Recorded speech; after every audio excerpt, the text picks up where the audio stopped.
No hej, w dzisiejszym odcinku odwiedzimy 3 miejsca, które raczej na pewno nie odzyskają dawnego blasku. Zapraszamy na film.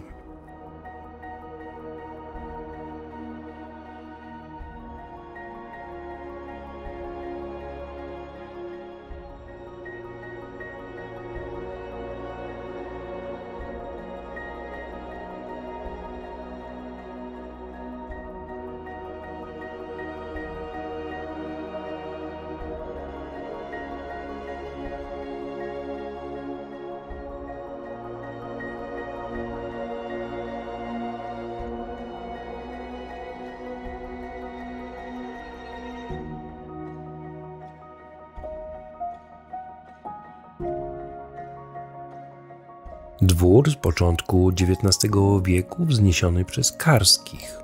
Klasycystyczny, wzniesiony pośród parku parterowy i nakryty dwuspadowym dachem naczółkowym z poddaszem i mieszkaniami na szczytach.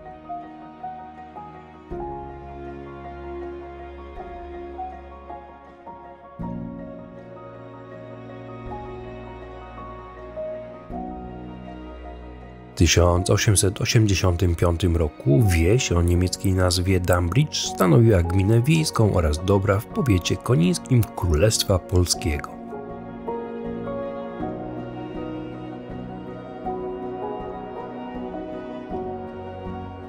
Na terenie gminy znajdowały się 3 gorzelnie, 2 szkoły elementarne, kantorat, młyn wodny, młyn parowy i 2 olejarnie.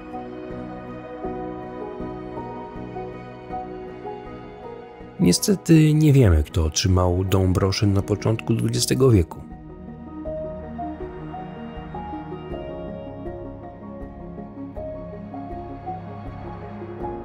W okresie międzywojennym był to Józef Kowalski, do którego w 1926 roku należało 672 hektary gruntów.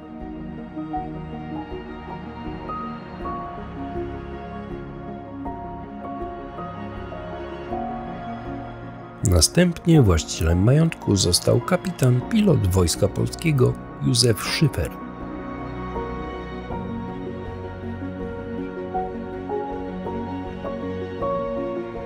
Po wybuchu II wojny światowej dostał się do niewoli rosyjskiej w Kozielsku i został zamordowany w lesie katyńskim.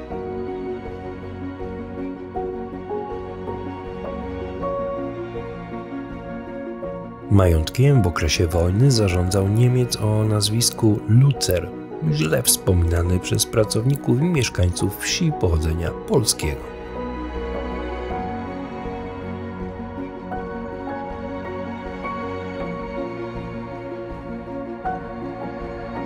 Po wojnie znacjonalizowany budynek dworu przeznaczony został na szkołę.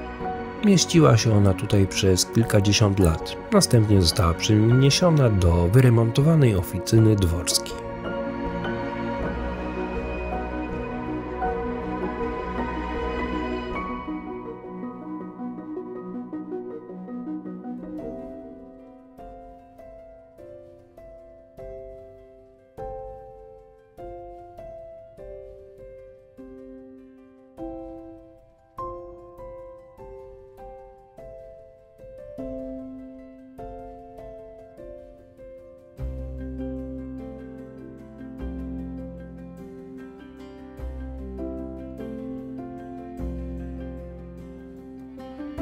Kilkanaście kilometrów na północny wschód od Koła w kierunku Kłodawy leżą Borysławice Zamkowe.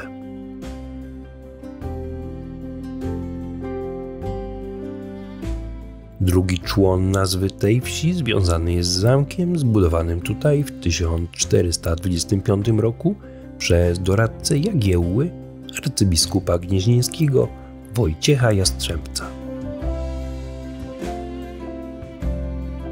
Biskup przez kilkanaście wcześniejszych lat prowadził kiepskie negocjacje z zakonem krzyżackim, czym narobił sobie wrogów wśród polskiej szlachty.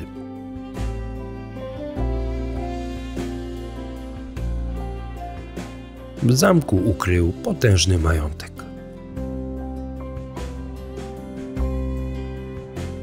Nie ustrzegł się jednak przed napaścią ze strony stryjecznego wnuka Dzierżsława, który przejął wszystkie jego kosztowności. Zamek spalili Szwedzi podczas potopu, ale jeszcze w XVIII stuleciu był przynajmniej częściowo zamieszkiwany, gdyż powstały wówczas liczne inwentarze.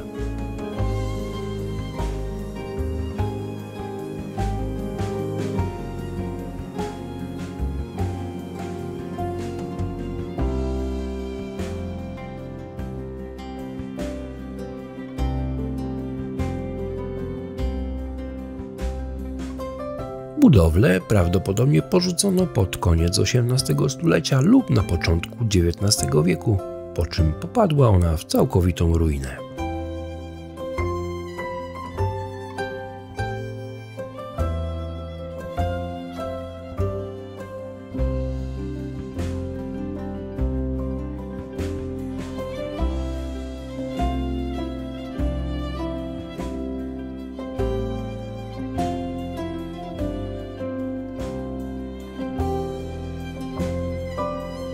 W chwili obecnej to własność prywatna.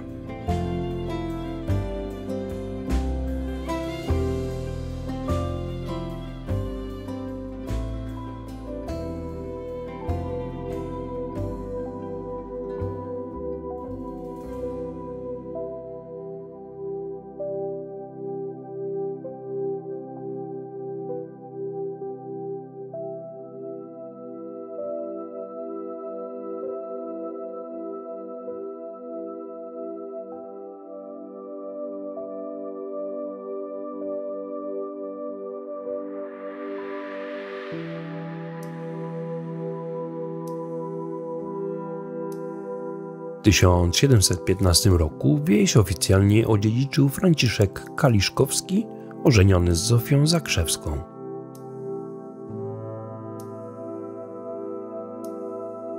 To właśnie rodzina Kaliszkowskich w XVIII wieku wybudowała dwór.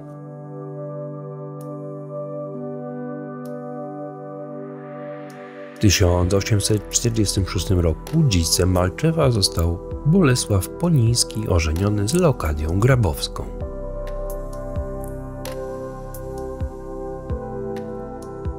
W listopadzie 1875 roku kurier poznański donosił, że majątek przeszedł w ręce niemieckie.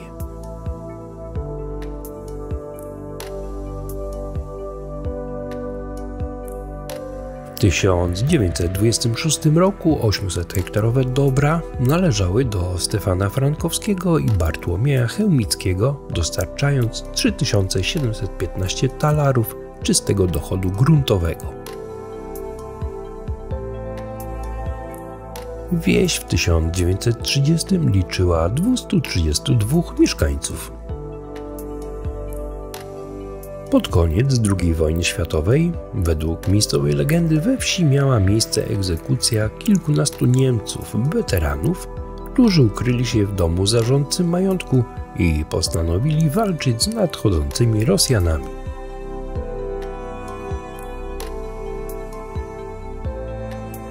Po wojnie zarówno ten dom, jak i dwór zostały rozebrane, zaś pradawne dobra znacjonalizowane i rozdzielone pomiędzy rolników.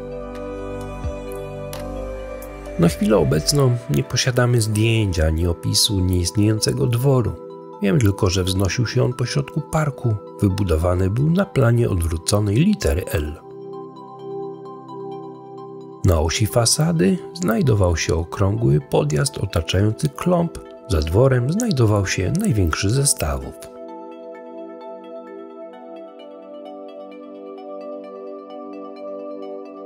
Ruiny, które odwiedzamy, to budynek socjalny dla pracowników PGR-u i zdewastowany ośrodek kultury.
Do Żerkowa przyjechaliśmy w poszukiwaniu dawnego cmentarza żydowskiego.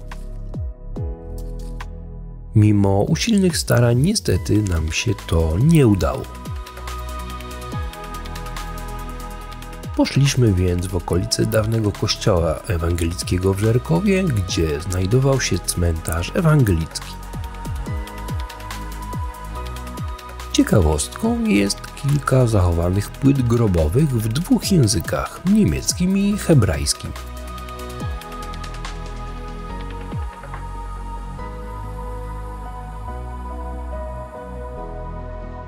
W sumie nie powinno to dziwić, bo Żydzi mieszkający np. w Jarocinie uważali się za Niemców i po odzyskaniu przez Polskę niepodległości większość z nich wyjeżdżała właśnie do tego kraju.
I to by było na tyle. Do zobaczenia w niedzielę. Trzymajcie się. Cześć.